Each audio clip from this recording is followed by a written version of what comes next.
커피가 암 때문에 뒤집어진 적이 한 번 있었어요. 커피의 발암 가능성이 제시가 되면서요. 정말 큰 오해. 커피를 마시면 위벽을 자극을 해서 안 좋다 이런 생각을 많이들 하시는데 사실 빈속에 커피를 마셔도 아무렇지 않은 분들이 있어요. 네. 카페인을 먹다 보면 점점 더 피곤해지고 집중력은 더 떨어지고 커피는 점점 더 많이 먹어야 되고. 제가 환자분한테 꼭 끊으라고 얘기하는 경우 첫 번째는 네, 반갑습니다. 이독실입니다. 여러분이 궁금해하신 그 필요한 지식을 전달해 주려고 모였습니다. 제 옆에 전문가분들 계시는데요. 자기소개 부탁드리도록 하겠습니다. 저는 30년차 가정학과 전문의 박현아입니다. 최근에 약 없이 건강해지는 식습관 상담소 책도 썼습니다. 네, 저는 전직 푸드 라이터, 현직은 이제 푸드 라이터 글을 쓰고 있는 약사 정세훈입니다. 안녕하십니까. 병원에서 마음정비사 일을 하고 있는 한창수라고 합니다. 오늘 다뤄볼 주제는 바로 커피와 카페인 중독입니다. 정말 이렇게 커피를 많이 마셔도 되는 걸까? 없이 못 살아도 괜찮은 걸까? 궁금해서 세 분의 전문가분들과 함께 이야기를 나누는데 이 세 분은 우리 몸에 대해서는 그다음 믿으시면 됩니다.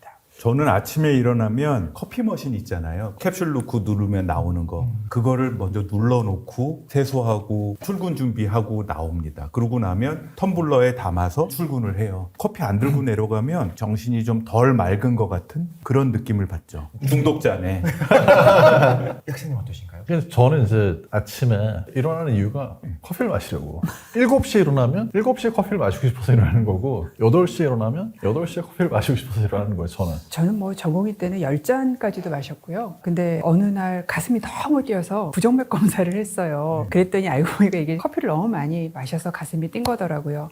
커피를 이렇게 많이 마셔요. 그런데 마셔도 피곤하기도 해요. 저는 사실 그래요. 카페인 섭취하는데 왜 피로가 오히려 더 오는 것처럼 느껴지는지 모르겠어요. 교수님. 커피 한 잔에 보통 30에서 80까지 카페인 용량이 있다 그러잖아요. 네네. 일하시는 아주머니들은 이런 까만 커피 잘 안 드시고 달달한 다방 커피를 드신다 그러잖아요. 그러면 기운 거뜬하다고. 네. 근데 사실은 먹자마자 기운 나는 건 카페인 효과가 아니라 설탕 효과거든요. 때문에. 달짝지근하니까. 먹고서 피곤하다는 분은 아예 처음부터 피곤한 사람은 별로 없을 거고요. 네. 불안 레벨이 좀 높거나 피로도가 많이 높고 에너지를 많이 쓰고 난 다음에 쉽게 피곤해질 가능성이 많아요. 그런 분들은 오히려 커피를 마실수록 피곤하죠. 커피를 마셔서 각성이 돼서 집중을 평소보다 더 하니까 금방 피곤해지는 건가요? 그렇죠. 그런 분들 왜 안 그러던 사람들도 커피 한 3잔, 4잔, 여러 잔 먹다 보면 어느 순간 집중은 안 되고 눈은 졸리운데 머리는 안 자고 가슴은 괜히 통통통통 뛰는 전형적인 카페인 부작용이거든요. 근데 카페인은 심장에는 좋다는 얘기를 좀 봤었어요. 심혈관계 폴리페놀 성분들이 혈관을 뭐 깨끗하게 한다. 그런 걸 보면서 이제 커피 많이 마신 나 스스로를 칭찬해주고 싶어하는 것 때문인 것 같은데 또 안 좋다. 커피인 부작용에 대한 연구도 많아요. 어떻게 진실이라고 볼 수 있을까요? 대부분 커피 많이 마시는 분들이 담배도 많이 피시고 술도 많이 드시고 하니까 이 연구를 할 때 커피의 부작용만 이렇게 연구해서 끄집어내는 게 굉장히 어려워서 커피가 좋았다가 나빴다가 이렇게 상반된 연구 결과들이 나오는데요. 그래도 정리가 굉장히 많이 된 상태입니다. 그리고 커피 마시면 심장이 두근두근거리니까 심혈관계 질환에 영향을 미치지 않을까 또는 부정맥을 일으키지 않을까라고 생각을 하지만 지금까지 연구 결과에 의해서는 한 3-4잔 정도, 많게는 4-5잔 정도 먹을 때까지는 심혈관계 질환도 예방하고 어떤 연구는 부정맥도 예방한다고 되어 있어요. 그게 결국 개인적인 감수성 차이가 있는 거예요. 네. 어떤 사람은 밤늦게 먹어도 멀쩡한 사람이 있는 것처럼 한 잔만 먹어도 가슴 뛰고 초조해지는 증상 생기고 아침에 먹어도 저녁 밤잠 못 주무신다는 분들이 있거든요. 그런 분들은 커피 드시지 말라 그래요. 대부분의 경우는 점심 먹기 12시 전까지만 한 잔 먹어라 라고 얘기를 하죠. 근데 그게 자기가 몇 잔 먹어도 괜찮은 사람들은 카페인이라는 게 알겠지만 우리 몸 안에서 기본적으로 에너지를 좀 쓰고 나면 좀 쉬게 만들어주는 호르몬 중에 아데노신 대신 그 자리를 딱 막아버려서 마치 안 피곤한 것처럼 착각하게 만드는 거잖아요. 피곤은 그대로 있는데 그냥 뇌가 느끼기를 덜 피곤하게 느껴주게 만드는 것 뿐이에요. 피곤은 계속 쌓이니까. 너무 많이 먹으면 당연히 안 좋죠. 피로를 해소시켜주는 건 아니고 피로를 못 느끼게 해주는 게 카페인인 거고요. 커피는 양리작용 때문에 이 세상에 나온 거예요. 그 역사로도 보면은 뭐 에티오피아에서 발견됐지만 이슬람 그 수피교도들이 밤새 기도하려고 사용했다며요. 네네네. 커피가 암 때문에 뒤집어진 적이 한 번 있었어요. 커피의 발암 가능성이 제시가 되면서요. 커피퐁을 초록색인데 볶아가지고 브라운으로 만들잖아요. 그죠, 그죠. 그 브라운화 되는 게 아크릴 아마이드라 그래서 한동안 감자튀김에 있어서 발암 문제 논란을 일으켰던 거가 커피에도 나오는 거거든요. 네. 그것 때문에 발암 가능성이 또 한참 얘기가 되다가 그 아크릴아마이드가 동물 실험에서는 발암 가능성이 나왔지만 사람과 동물의 그 대사가 다른 거예요, 몸 안에서. 그리고 또 아까도 얘기 드렸듯이 커피를 드시는 분이 다른 행동들, 나쁜 행동들 때문에 커피의 섞여서. 발암 가능성이 제시가 됐고요. 지금 정리된 바로는 오히려 간경화 예방하고 간암 예방하고 여성 암도 예방하는 것으로 정리가 되어 있어서 커피의 암 발생 가능성에 대해서는 지금까지는 크게 문제가 없는 것으로 정리가 되어 있습니다. 오히려 살짝 좋은 쪽이 더 많죠. 커피에 항산화 성분이 굉장히 네. 많아서 그 커피 같은 경우에도 이게 건강에 좋으냐 나쁘냐 얘기할 때 항상 우리가 감안해야 되는 부분이 뭐가 있냐면 네. 커피가 건강에 유익하다는 연구 결과나 이런 게 나오는 거는 사실은 커피를 마셔도 괜찮은 분들, 두세 잔은 마실 수 있는 분들, 이런 분들을 대상으로 연구를 한 거지.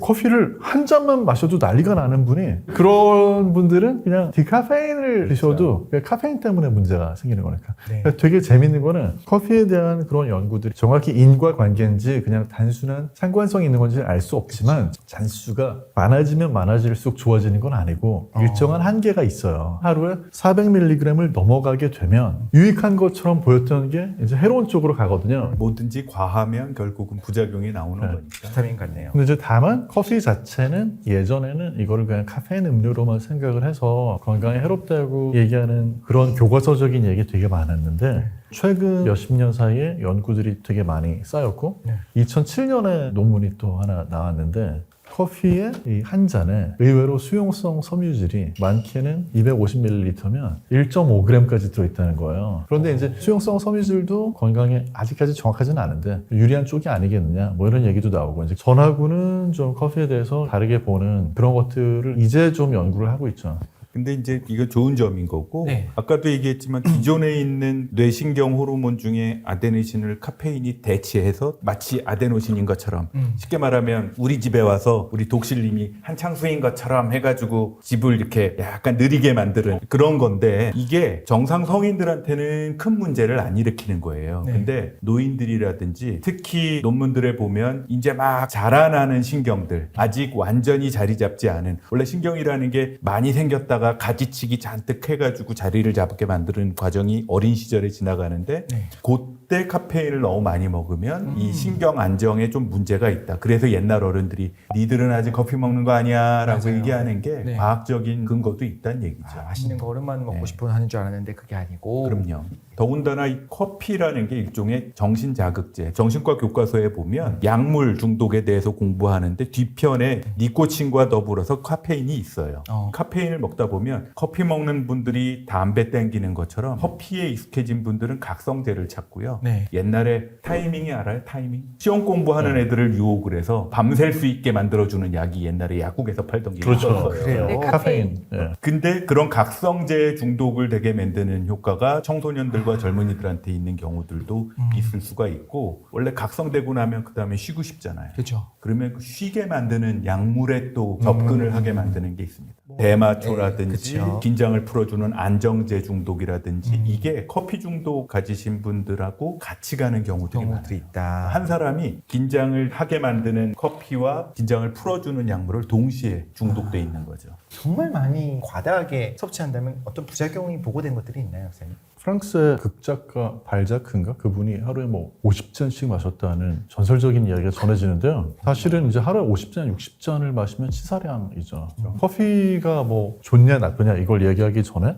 제일 중요한 건 카페인을 하루에 얼마까지 섭취하는 게 좋냐. 네. 이게 이제 개인차가 있거든요. 그냥 평균적으로 마실 수 있는 사람을 놓고 봤을 때는 한 300에서 400mg 정도. 어떤 커피냐에 따라서 좀 차이가 있겠지만 일반적으로 집에서 드립 커피로 마시는 커피가 카페인 함량이 에스프레소보다 더 많은 경우가 있어요. 네. 에스프레소는 순간적으로 압력으로 해서 짧게 추출하는데 이렇게 계속해서 드립을 하는 경우에는 추출하는 시간이 길어지니까 카페인이 더 많이 녹아나올 수가 있거든요. 그리고 인스턴트 커피, 모카 골드 같은 그런 거 드시면 반짝할 수 있는 요소가 물론 이제 그런 것들이 아라비카 원두로만 해서 만드는 경우도 있지만 경우에 따라서는 로부스타를 쓰는 경우가 많은데 간단히 말씀드리면 로부스타 로부스타가 카페인 함량이 아라비카의 2배예요. 그러니까 같은 커피가 아닌 거야. 카페인 함량이 좀 차이가 날 수 있고. 그걸 한 번쯤은 계산해 볼 필요가 있겠네요. 네. 얼마나 마시는지. 근데 어떤 분들이 실험을 했어요. 커피를 끊어보겠다. 처음에 너무 피곤한 거죠. 맨날 마시다 안 마시니까. 한 달 정도 지나니까 굉장히 좋아졌는데 교수님 이게 진짜일까요? 진짜죠. 일단 처음에 커피를 딱 끊으면 한 2주 제정신이 없습니다. 가다가 돌뿌리에 걸리고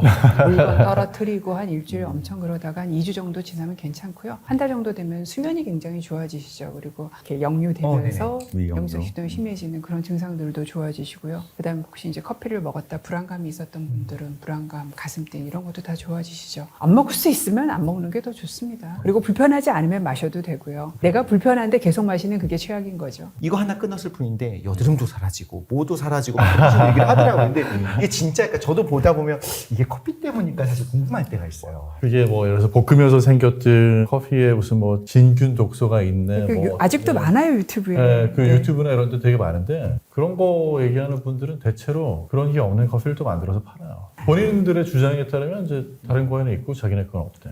근데 카페인 중독이라는 말을 우리가 그냥 일상적으로 써요. 카페인 중독이라는 게 실제로 중독이 맞긴 한가요? 있는 건가요, 그게? 있습니다. 카페인 중독이라는 게 있고요. 중독이라는 건 2가지죠. 급성 중독이냐 만성 중독이냐인데 급성 중독은 술 먹고 너무 많이 먹으면 기절해가지고 네네. 그냥 정신 잃어버리잖아요. 그게 급성 중독인 거예요. 네. 근데 커피가 급성 중독될 정도로 먹는 경우는 사실 없죠. 근데 이제 만성적으로 먹었는데 그걸 자꾸 먹어야 되고 안 먹으면 일도 못 하겠고 집중력 떨어지고 한 잔 먹고 안 돼서 이제 2잔 먹고 점점 더 카페인 농도 높은 커피를 찾게 되고 네. 이거는 카페인 중독 증상인 거예요. 그것의 합병증이 가슴 떨리고 손 떨리고 집중력 떨어지고 왠지 모르게 불안하고 불안한 거. 만약에 그렇다 그러면 카페인 중독을 좀 의심해 보시고 가정의학과나 뭐 내과나 아니면 동네 마음정비소나 이런 데 가서 물어보시면 근데 저는 약간 어떤 생각을 하냐면 우리가 중독이라는 말에 중독됐다는 생각을 할 때가 있어요. 이제 말씀하신 거 약간 좀 공감을 하는 게 우리나라는 뭔가 이렇게 강하게 말하는 그런 부분이 있는 것 같아요. 중독. 탄수화물 너무 많이 먹는다가 아니고 중독됐어. 도파미네이션이라는 책이 네. 있었잖아요. 네. 거기서 얘기하면 사회가 긴장해 있어야 되고 항상 좀 흥분하고 집중해야 되고 네. 이러는 거에 점수를 많이 주니까 네. 공부 잘해야 칭찬받고 네. 그래서 그걸 유지하는데 커피가 한몫하는 거 아니냐라는 얘기를 하는 사람도 있죠. 그거 반대되는 말이 좀 그냥 편안하고 안락한 세레니티라고 얘기하는 그거보다는 좀 이렇게 싸우고 이기고 위닝하는 거에 집중하는 게 사회문화랑 관련된 거 때문에 커피가 지금 많이 자리를 잇는데 자꾸 너무 좋게 얘기하는데 카페인 중독 영어로 얘기하면 카페인 인톡시케이션 또는 카페인 디펜던스인데 분명히 그거는 진단명으로 존재해요. 네. 이런 건 있을 것 같아요. 원래 괜찮은 사람조차도 이런 질병의 진단을 받고 나면 그래도 카페인을 무조건 끊어야 된다. 이런 것도 있을까요? 제가 환자분한테 꼭 끊으라고 얘기하는 경우 첫 번째는 수면제나 수면에 관련되는 약물에 대한 처방을 원하시면서 커피를 드시고 계시는 분들은 그거 맞아요. 끊고 와야 맞습니다. 된다. 너무너무 영향 많이 미치고요. 알게 모르게. 근데 아까 말씀하신 커피에 의한 불편한 증상이 있는데 참고 드시는 분들 얘기 드리고요. 세 번째가 임신부는 권장량이 400이 아니라 200 정도로 되어 있긴 하지만 임신 기간에서는 사실 그거보다 더 적게 먹어야 되는 게 플라센타, 그러니까 태반을 통해서 태아한테 가는데 태아에 가는 미성숙하기 때문에 들어가면 되게 오랫동안 카페인이 있어요. 해독을 못해서. 그래서 더 줄여 먹고 안 먹어야 되고 제가 한번 오후 한 3시, 4시 경에 저희 집 근처를 한번 돌아다니 깜짝 놀랐는데 고등학교 아이들이 우르르 나오는데 걔네들이 다 왜 젓가루 파는 동네 근처에 있는 커피점 있잖아요. 매가 장사진을 치고 있더라고요. 그렇죠. 그래서 제가 와 얘네들 밤에 잠은 어떻게 자냐. 아직 걔네들도 간이 미성숙하기 때문에 충분히 카페인을 소화시키지 못하잖아요. 밤에 집에 가서는 막상 잠을 제대로 못 잘 거고 그 다음날 또 커피를 사서 마시는 그런 악순환을 하고 있을 것 같아서 성장하고 있는 어린이한테는 또 카페인이 조심해야 들어가는 된다. 게 말씀하신 것처럼 그것도 이제 마시다 보면 거기에 익숙해질 수 있잖아요. 어린 때는 항상 주의해야 된다. 네, 이제 커피에 센 사람들이 또 있죠. 간에 커피에 들어있는 카페인을 대사하는 효소가 활성이 높은 사람이 있고 낮은 사람이 있어요. 그렇죠. 네. 높은 분들은 커피를 마셔도 금방금방 해독이 되니까 그 효소가 더 활성화가 된 분들이 있어요. 그분들이 이제 어떤 분들이냐면 흡연자입니다. 흡연을 하면 담배 연기 속에 있는 여러 가지 화학 물질을 빨리빨리 청소해서 내보내야 되니까 네. 간에서 효소가 유도가 돼서 많이 만들어지죠.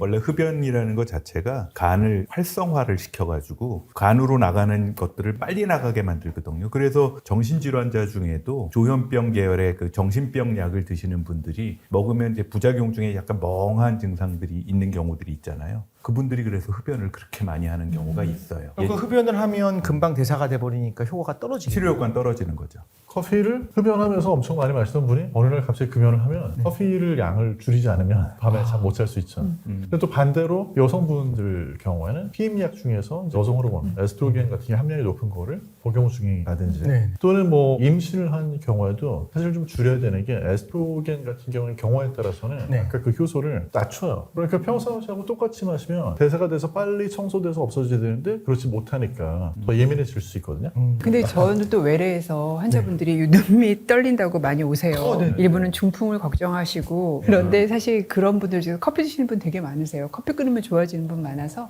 그 경우도 일단은 커피 끊으라고 얘기를 드립니다. 끊어서 괜찮아지면 다시 마셔도 되나요? 그럼 또 다시 떨리죠. 이게 젊어서 커피 먹고 멀쩡하던 분들도 중년기 넘어가고 갱년기 시작하고 네, 나면 내성이 떨어지더라고요. 아, 네. 확실히 덜 먹어야 돼요. 청소년들 이제 공부시켜야 되니까 커피 먹는 걸 놔두거든요. 그게 유혹인 거예요. 근데 이게 계속 먹다 보면 모든 약이 내성이 있는 것처럼 카페인도 계속 먹다 보면 먹고 잘 자거든요. 네, 맞아요. 그런데 정신적으로는 점점 더 피곤해지고 집중력은 더 떨어지고 커피는 점점 더 많이 먹어야 되고 그러다가 청소년기에 그 각종 부작용들이 있잖아요. 각성제 중독이 되거나 이런 것까지 연결이 될 수 있으니까 커피 끊으면 며칠 걸려요. 몇 달까지도 걸리더라고요. 근데 끊고 나서 막 커피 안 먹고 공부하거나 이런 거에 익숙해지는 게 긴 미래를 위해서 훨씬 좋은 것 같아요. 일단 수면 장애가 있는 분들은 무조건 끊으셔야 되고요. 네. 그다음에 불안 증상이 있거나 아니면 눈밑 떨림이 있거나 또 마시면 두근거리는 어떤 불편한 증상, 역류성 식도염이 심해진다. 이런 불편한 증상을 참아가면서 마실 필요는 없다고 생각을 하고요. 네. 그다음에 이게 어느 정도 그냥 마시는 단계를 넘어서 약간 의존하는 경우, 그 경우도 이제 주의를 해야 되고 아까도 말씀드렸지만 임신부와 청소년은 가능한 한 적게 마시거나 안 마시는 게 좋다고 생각합니다. 네. 커피를 마시면 뭐 부정맥 유발하지 않을까 싶었는데 오히려 그렇지 않고 그런 말씀 해주신 것처럼 커피에 대해서 좀 오해하는 부분이 있는데 보통 논문까지는 안 찾아보거든요.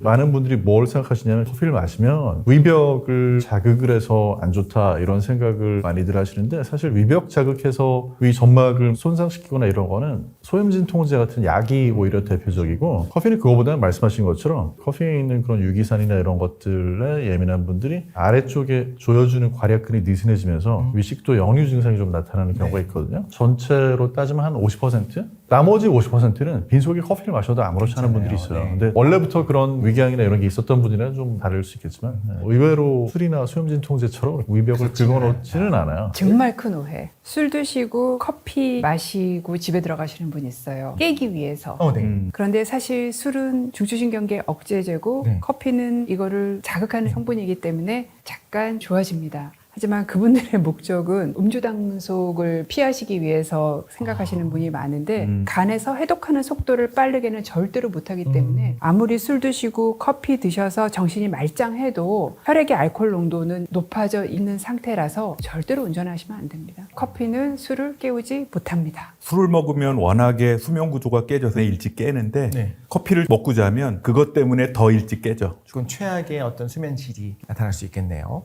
또 뭐가 있을까요? 다이어트는 도움이 될 것 같아요. 왜냐하면 그러니까 제가 들은 바로는 카페인이 어쨌든 각성 효과가 있잖아요. 근육에도 좀 펌핑이 되고. 저 같은 사람은 커피를 또 마셔야 되는 이유 중에 하나가 케이크를 먹기 위해서. 그래서 그런 경우에 다이어트에 도움이 안 돼요. 단지 이제 어떤 건 있냐면 마시고 나서 막 몸이 너무 긴장된 것 같을 때 운동을 하면 오히려 좀 더 나을 때가 있어요. 물론 전문적인 운동 선수들이 이걸 섭취를 하고 운동을 했을 때 기록이 향상이 되는 정도지. 그쵸. 그럼에도 불구하고 어떤 건 있냐면 예를 들면 실내 자전거를 타는데 커피를 한 잔 마시고 타면 조금 더 탈 수는 있는 것 같아요. 맞아요. 약간. 수행력. 많은 분들이 커피를 마시고 앉아서 공부할 생각만 하는데 너무 앉아서 공부하거나 책만 볼 생각 하지 말고 기왕 마셨으면 마시고 나서 운동을 하는 것도 되게 괜찮다. 원래 공부보다 집중력이 더 필요한 게 운동인데. 네. 몇 년 전에 처음 콜드브루 나왔을 때 이건 찬물로 우리니까 카페인 함량이 적다고 광고를 했었어요. 그런데 천천히 오랫동안 내리니까 사실 카페인 함량이 꽤 높다. 디카페인은 어쨌든 화학적으로 처리해서 뺀 거잖아요. 그러면 카페인으로부터 자유로운 거 맞습니까? 카페인이 소량 남아있잖아요. 네. 근데 이제 대체로 디카페인 커피의 문제는 뭐냐면요. 디카페인은 밤에 마시거든요. 그러면 카페인이 보통 반감기가 한 5시간에서 7시간 정도예요. 평균 잡아서 6시간이라고 할게요. 그러면 제가 12시에 커피를 마시면 그때 들어온 카페인이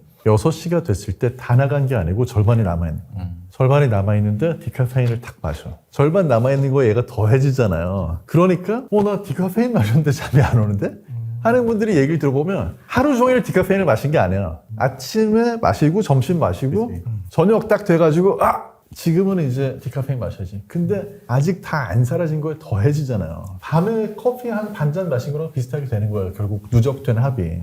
그러니까 디카페인 커피도 그런 맹점이 좀 있다는 거는 좀 알고 드셔야지. 워낙 커피를 또 좋아하시는 분들이다 보니까 좋은 얘기를 많이 하셨고, 좀 정리하자면 내가 안다, 내가 불편함이 느껴진다, 그땐 줄이거나 끊거나 끊어라. 이런 것도 네. 한번 해볼 필요가 있다라는 얘기를 들었는데요. 근데 커피는 카페인 때문에 마시기도 하지만 그 분위기, 그 사회생활 하다 보면 뭐라고 얘기하냐면 우리 커피 한잔 하자라고 이야기를 하지. 그러면 건강하게 마실 수 있는 각자의 팁들이 있을 것 같아요. 제일 중요한 거는요. 커피는 커피로 즐기는 게 좋고 커피 전문점 가서는 제일 싼 거 드시는 게 좋습니다. 커피에 바닐라 향을 넣거나 초콜릿을 넣거나 설탕을 넣거나 액상가당을 넣거나 이런 것들을 다 넣으면 커피가 가진 장점이 다 없어집니다. 근데 이상한 게 그런 게 훨씬 더 비싸요. 그래서 커피 전문점 가서 제일 기본인 아메리카노, 정말 이건 써서 못 먹겠다 하시는 분은 라떼까지 드시면 좋겠습니다. 커피를 건강하게 마시면서 즐길 수 있는 방법으로 뭘 추천드리냐면 기왕 마실 거면 아침에 마시자. 어떤 분들은 일어나서 2-3시간 기다렸다가 드시는 분들도 있는데 저는 그냥 아침에 일어나서 한 30분, 1시간 요 사이에 마시는 걸 추천드리고 싶은 게 커피를 마시면 인구의 절반 정도는 장운동이 활성화돼서 화장실 가기 편해집니다. 화장실 가기 제일 좋은 시간이 아침이거든요. 아침 식사 후가 10분이 제일 황금 타임인데 커피만 마셔도 그 효과가 나는 분들이 있어요. 그래서 아침에 커피 한 잔 일단 마셔놓고 그 다음에는 양 조절을 좀 하시는 게 좋겠다. 저도 커피를 좀 많이 마시는 편이었었는데 요새는 조금 줄여야 되겠다는 생각이 들더라고요. 밤에 오후 늦게 먹으면 수면에도 좀 영향이 미쳐서. 근데 저를 스스로 관찰하다 보니까 건강하게 커피를 마시려면 물 대신 마시지는 말아야겠다. 제가 많이 마시는 날 보면 물 대신 목마를 때 먹고 그런 거 있더라고요. 차라리 저는 이제 요새 캡슐 커피를 먹는데 양이 좀 작잖아요. 그거 그냥 커피로 마시는 거예요. 그리고 물을 많이 먹죠. 저는 정혜선님이 아침에 일어나서 바로 커피 마실 때 물 한 잔을 큰 컵으로 먼저 먹고 시작을 하거든요. 사실 그걸로도 장운동 충분히 돼요. 그렇긴 하죠. 네. 하지만 커피는 맛있잖아요. 한 가지 또 아셔야 되는 게 네. 젊은 분인데 콜레스테롤 높아서 오시는 분들이 에스프레소로 만든 뭐 아메리카노 이런 걸 한 3-4잔씩 드시는 분들 중에 꽤 있습니다. 커피 그 프리마 성분에 카페스토리 간에서 대사가 되면서 콜레스테롤을 많이 만들도록 촉진을 해서 그렇거든요. 그래서 내가 혹시 콜레스테롤이 이유 없이 높다 하시는 분들은 카페스토리 들어있지 않은 커피를 드셔야 되기 때문에 필터된 커피를 드시거나 그래뉴 커피를 드시거나 여기서 도움되는 게 그 더치커피입니다. 드시게 되면은 콜레스테롤이 올라가지 않고 안전하게 드실 수 있습니다. 어디에 많이 들어있다 하셨죠? 그게? 보통 일반 에스프레소에 맛있게 뜨는 크레마에 다 들어있어요. 그렇죠. 보통은 그래도 건강하다고 생각하잖아요. 왜냐하면 내가 여기에 우유나 프림이나 뭐 이런 걸 안 넣는데도 불구하고 크레마가 없으면 커피가 아니다 뭐 이렇게 하는 분들도 많은데 그게 분명히 콜레스테롤에 영향이 있더라. 젊은 분들은 꽤 있으십니다. 오늘 커피를 주제로 세 분을 모셔서 이야기를 나눠봤는데 말랑말랑한 주제였던 것 같아요. 앞으로도 이런 자리 많이 마련해서 어떻게 여러분께서 궁금해하시는 주제들을 갖고 깊은 얘기를 나눌 테니까요. 궁금하신 거 있으면 댓글 많이 남겨주시면 좋겠습니다.